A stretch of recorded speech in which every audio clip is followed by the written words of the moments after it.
What's going on, everybody? It's Rick from Worms with Rick.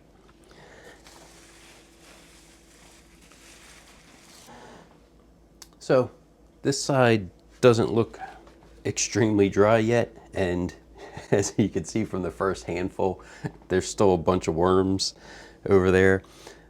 So hopefully I can get them baited over to this area and get in here a little quicker so I don't have to spend too much time sifting through these worms. Let's see how and if there's anything left from that last feeding. I'm assuming. Oh no, that's just some mushroom substrate.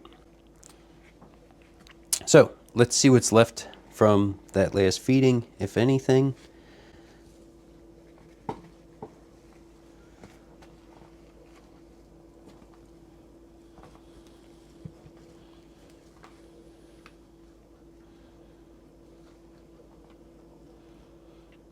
Oh, I'm going, what is this? It's the burlap.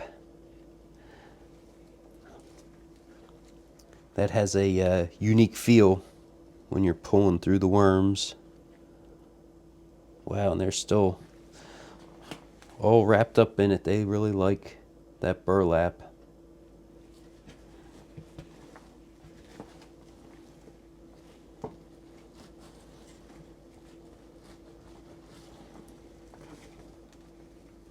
Cool, still have a little bit of fresh bedding.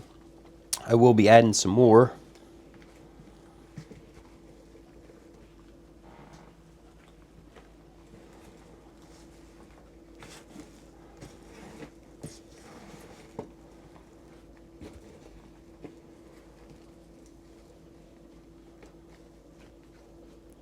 Yeah, so no food scraps are left from that last feeding, which is not surprising. It's been 2 weeks. So I'm going to add some more fresh bedding.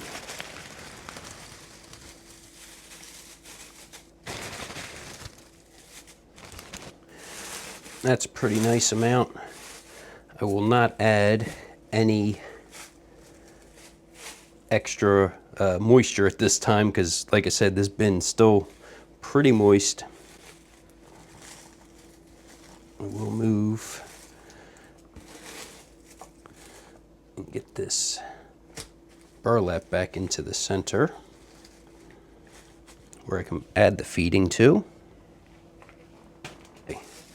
So I'm just going to add the rest of this pulp and the juices into the feeding zone.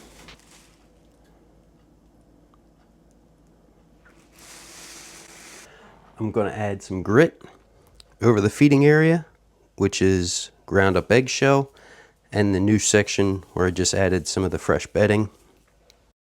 The grit's great for the worms, so this gives them the opportunity as they take small bites of the food and the biology around the food scraps. This actually helps them to digest the food because they have the crop and the gizzard, and then they squirm around. That helps to break down their food.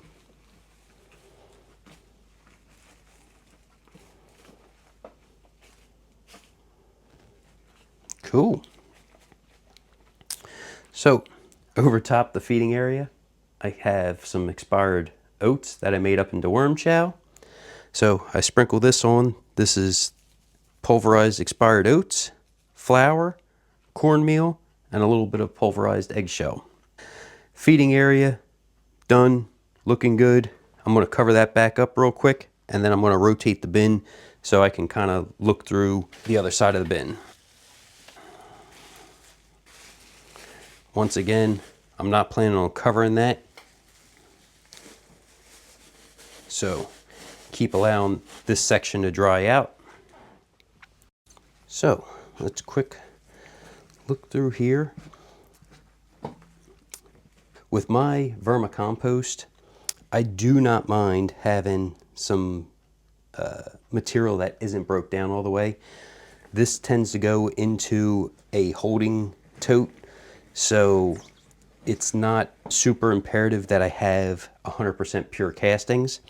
And then that gives any of the worms and the cocoons that are in, like, Can you see how small these worms are? And there's a real itty bitty one right there. So if that ends up making it into my castings container, they have some food, and I'm perfectly okay with that.